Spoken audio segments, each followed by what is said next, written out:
ఏమండి, నా సమస్య ఎటూ తేల్చకుండా మధ్యలో ఆపి మీరు వెళ్ళిపోయారు. ఉషాని నాతో పంపించేస్తే తనని తీసుకుని వెళ్ళిపోతానండి. చరణ్, నాకెందుకో ఈ అబ్బాయి చెప్తోంది నిజం అనిపిస్తోందిరా. ఉషాని తనతో పంపించేద్దాం. అదే కరెక్ట్ అని ఆంటీ కూడా చెప్తున్నారు కదా. అన్నయ్య, నేనేదో తనని ఇష్టపడ్డానని చెప్పి నువ్వేం దాని గురించి ఆలోచించాల్సిన అవసరం లేదు.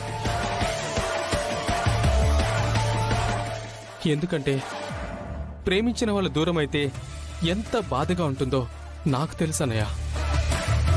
ఆ బాధ తను పడకూడదన్నయ్య. పంపించేయండి అన్నయ్య.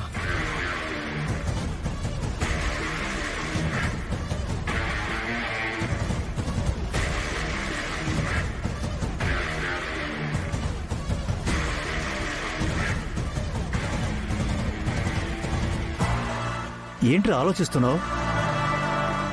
ఏమి నిర్ణయించుకున్నావు?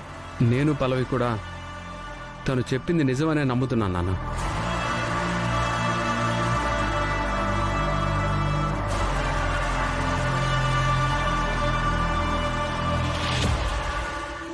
అవును మావయ్య గారు, ఎంత ప్రేమించకపోతే ఉషా కోసం తన ప్రాణాలు కూడా తీసుకోవాలని సిద్ధపడతాడు.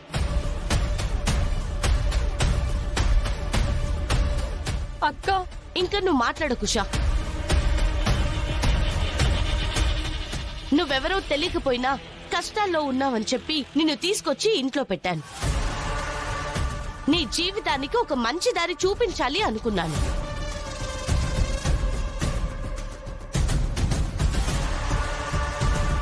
కానీ ఆ దారి నీకు ఇప్పుడు దొరికింది.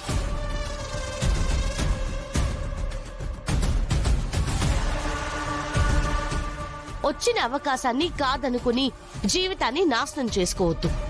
అక్క, ఏంటక్క నువ్వు కూడా ఇలా మాట్లాడుతున్నావు? అక్కని కాబట్టి ఇలా మాట్లాడుతున్నాను ఉషా. కాసేపు సైలెంట్ గా ఉండు. ఇంకేంటి సైలెంట్ గా ఉండేది? బ్యాగ్ తెచ్చేస్తాను, ఆ అబ్బాయికి ఇచ్చి పంపించేద్దాం. మాట్లాడితే బ్యాగ్ తెచ్చేస్తాను అంటున్నావు. అంతగా బయటికి వెళ్ళాలని ఉంటే నీ బ్యాగ్ తీసుకొని పో. రే, తన్నంటావేంట్రా? లేకపోతే ఏంటే? వీడు ప్రేమించాను అంటాడు, ఆ అమ్మాయి ఏమో నాకు తెలియదంటుంది. అన్నయ్య వదిన కూడా నమ్మారని చెప్తున్నారు కదా. నమ్మాం, కానీ ఇప్పుడు వెంటనే ఉషాని తనకిచ్చి పంపించలేము.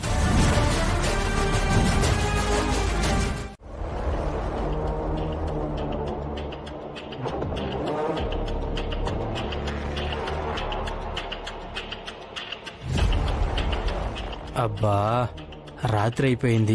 ఆకాశంలో చుక్కలు కనబడితే నాలుక మీద చుక్క పడకపోతే మనకేమో నాలుక మెలితిరిగిపోతుంది. చచ్చా, మందెలా తాగాలి? ఏదో వచ్చాను ప్రేమించాను అని చెప్పామా, వాళ్ళు పడేసిన ఆధారాలు చూపించామా, పిల్లని డబ్బులు తీసుకుని పోదాము అనుకుంటే 2 రోజులు ఇక్కడే ఉండాలని ఫిట్టింగ్ పెట్టేశారు. ఏం చేయాలో అర్థం కావట్లేదు.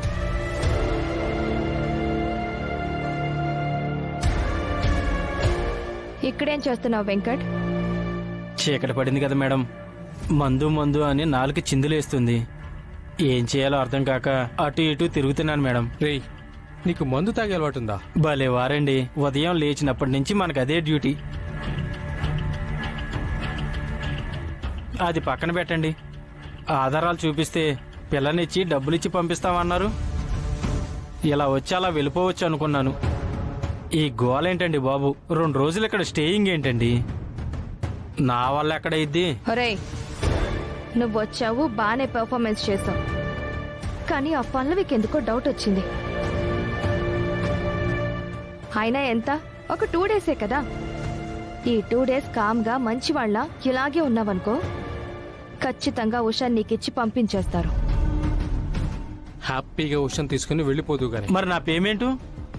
ఉషాని తీసుకెళ్లేటప్పుడు నీ అకౌంట్ కి మొత్తం ట్రాన్స్ఫర్ చేస్తా. మీరు ఇస్తారనుకోండి, కానీ ఈ లోపల కొద్దిగా అడ్వాన్స్ ఇచ్చారనుకోండి. ఏంటి అడ్వాన్సా? దేనికి? దేనికంటే బాగుందండి, మా ఖర్చులు మాకుంటాయి.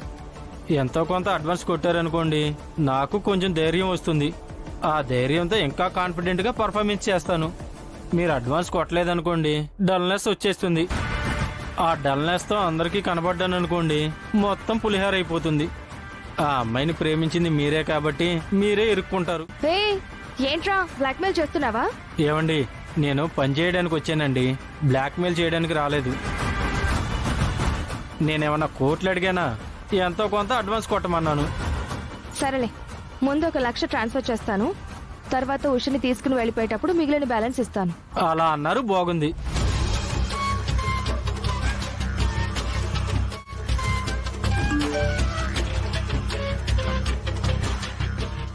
వచ్చింది మేడం. జాగ్రత్తగా ఉండు ఈ 2 రోజులు. ఆ పల్లవి నిన్నొ కంట కనిపెడుతూనే ఉంటుంది, ఎక్కడ దొరకకూడదు. అలాగే మేడం, అడ్వాన్స్ ఇచ్చారు కదా, ఇక నేను చూసుకుంటానులే. సరేలే,